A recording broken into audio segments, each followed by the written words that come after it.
Você já foi em circo que tem elefante? Você já percebeu que o elefante tem uma coisa no pé e ele fica ali assim? Não sei se você já percebeu que elefante de circo só fica assim. Você sabe por que ele fica daquele jeito? Porque não tem lógica, né, gente? Aquela argolinha, você acha que ela segura aquele elefante? Você acha? Tanto que de vez em quando nas videocassetadas da vida você vê um elefante com a argolinha no pé arrastando o carro, né? Mas o que acontece? Eles pegam um elefante criança, e aí eles colocam aquela argolinha no pé. Ele é criança, ele não tem força, então ele fica com aquela argolinha querendo andar e ele fica ali, puxando a argolinha no pé. E ele vai crescendo, e a argolinha fica do mesmo tamanho, porque não tem argola que prende elefante, né, gente? Uma argola para prender elefante tem que ser algo muito grande, né? Não existe argola, não que não exista, mas para carregar uma argola que prende o elefante tinha que ter 2 elefantes, né? Não tem lógica, né? Só que ele cresce naquela mentalidade de que ele é escravo, de que ele está preso. Ele sente aquela argola no pé, então ele fica ali. Então ele cresce, teria poder para arrastar a argola, o circo, o domador e nós tudo junto, né?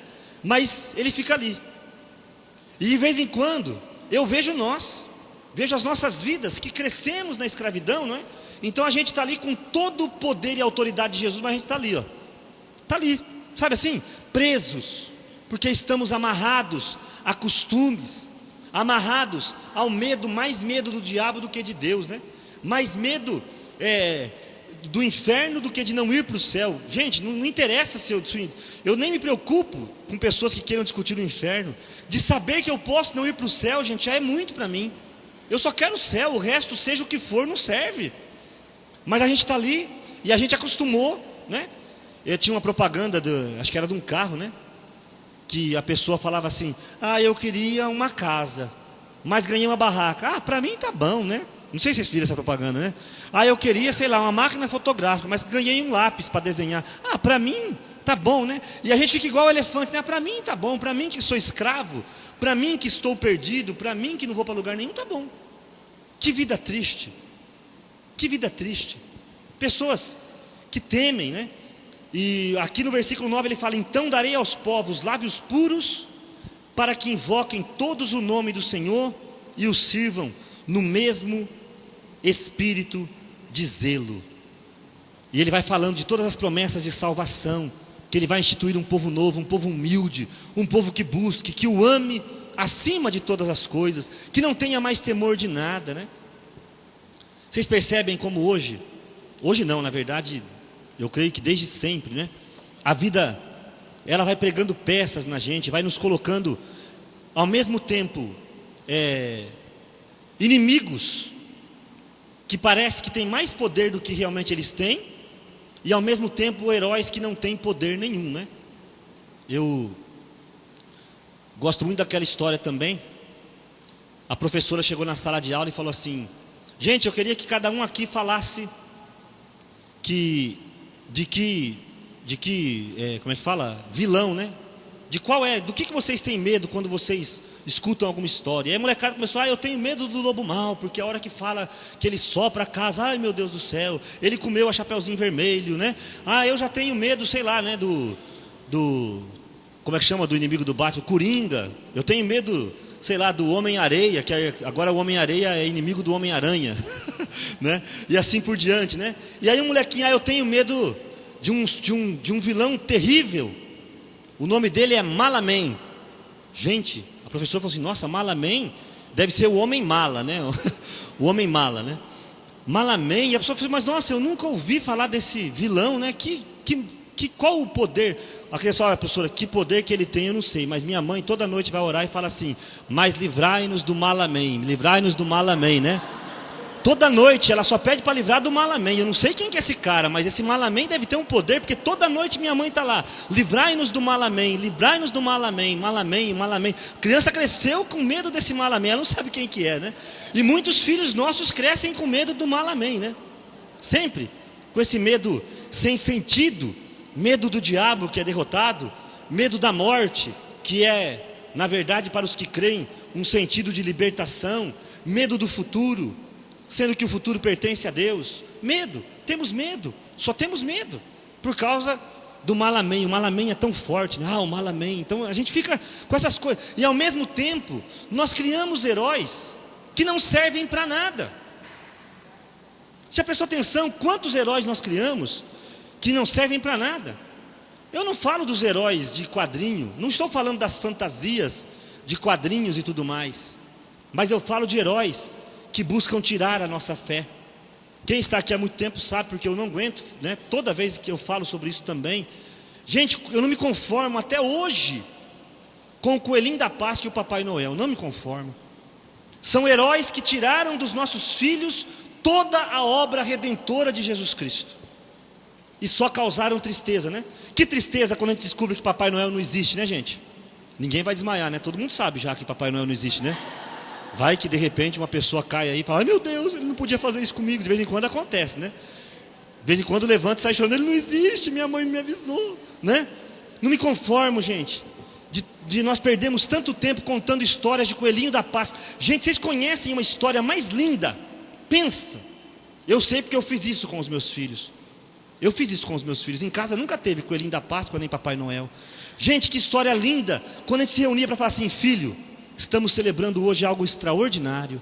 Um dia, um Deus maravilhoso olhou para essa terra e falou assim: aqueles caras são muito fracos, eles precisam de um herói.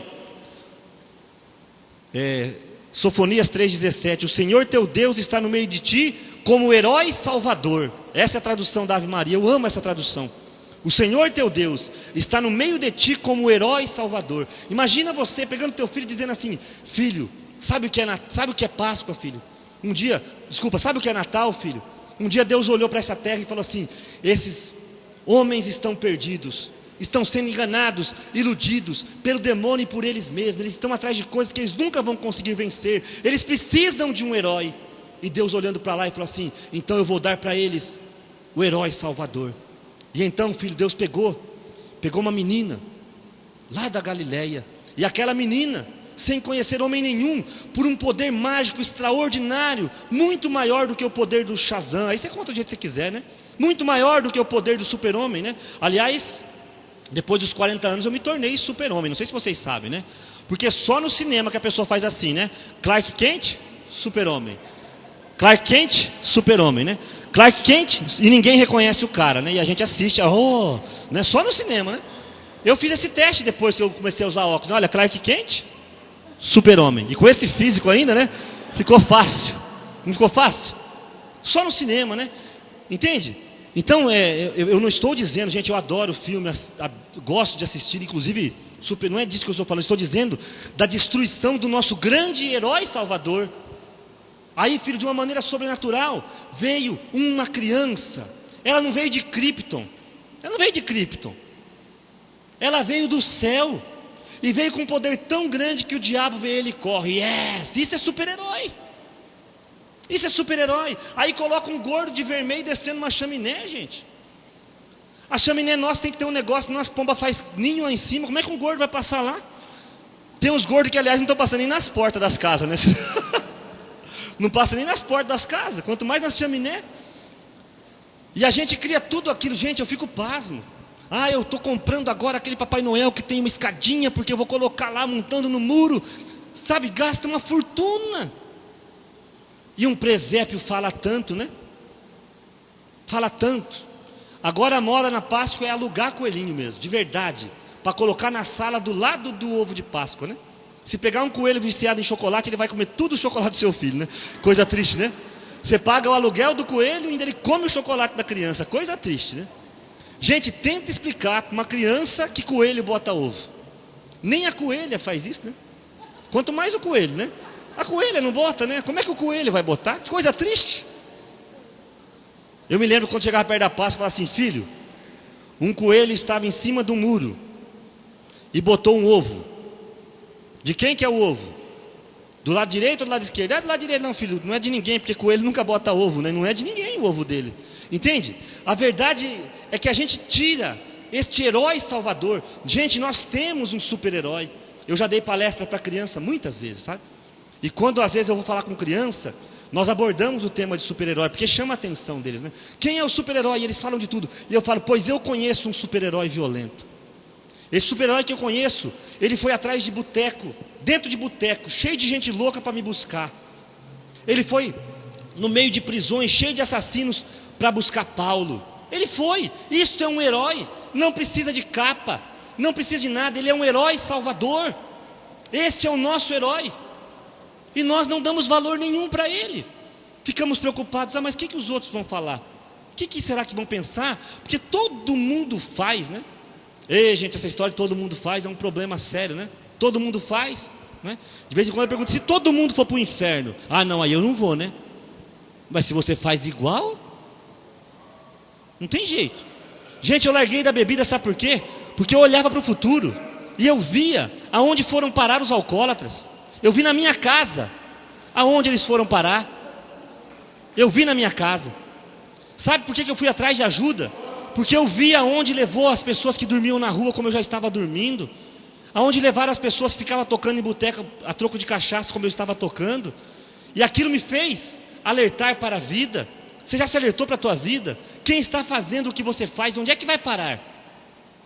Presta atenção, é a tua vida. Você tem que dar conta dela. É a tua vida. O Senhor teu Deus está no meio de ti, como herói salvador. Em Apocalipse, lá no capítulo 6, se você pegar, há uma imagem bonita dos 4 cavaleiros, né? Os 4 cavaleiros do Apocalipse. Todo mundo já ouviu história, já assistiu o filme, né? E é tão linda essa história do Apocalipse, gente, porque são 4 cavaleiros, né? Tem o cavalo branco, o vermelho, o preto e o amarelo, né? Mas eu gosto muito do primeiro cavalo. O primeiro cavalo é um cavalo branco, que personifica Jesus e a igreja vitoriosa. Veja que coisa linda. Olha que coisa tremenda. Apocalipse capítulo 6, versículo 2. 6, capítulo 2, versículo 2. Vi aparecer então um cavalo branco. O seu cavaleiro tinha um arco. Foi-lhe dado uma coroa e ele partiu como vencedor para tornar a vencer. Gente, que coisa extraordinária, né? O cavaleiro branco é aquele que é vencedor para tornar a vencer. Ele não é apenas um vencedor que um dia teve uma vitória lá na cruz. Que legal, Jesus, boa, beleza, mas e a minha vida hoje? Não é isso. Ele venceu para continuar vencendo. Ele venceu para tornar a vencer. Ele venceu para ser Senhor, como diz o apóstolo Paulo, tanto dos vivos como dos mortos. Ele venceu para dar eternidade. Ele venceu, como diz lá em Filipenses, para que ao nome dele se dobre todo o joelho no céu, na terra e no inferno. Ele venceu para nos libertar. É o que diz a carta de Pedro, né? Para isso Cristo se revelou, destruir as obras de Satanás. Destruir as obras de Satanás. Cristo não se revelou, meu irmão, para te dar um pouquinho de saúde. Às vezes uma dipirona faz isso com você. Estou falando de dipirona, que nós ganhamos umas 3 caixas de dipirona que está quase vencendo, né? Então quem sabe não fazendo propaganda, alguém vai lá buscar, né? Tem bastante, né? Às vezes uma dipirona tira a tua dor de cabeça. Ele não venceu para tornar a vencer, para nos dar um empreguinho, ou uma casinha, um carrinho um pouco melhor. É muito mais. Ele venceu para que ao nome do Senhor Jesus se dobre todo o joelho no céu, na terra e no inferno. Ele venceu, como diz em João capítulo 10, versículo 10, para que você tivesse vida e vida em abundância. Isto é verdadeira libertação. É andar como homem livre. É viver cada dia como pessoa livre. É simplesmente aprender a não ligar mais para o diabo. Gente, eu tenho tido uma experiência com Deus.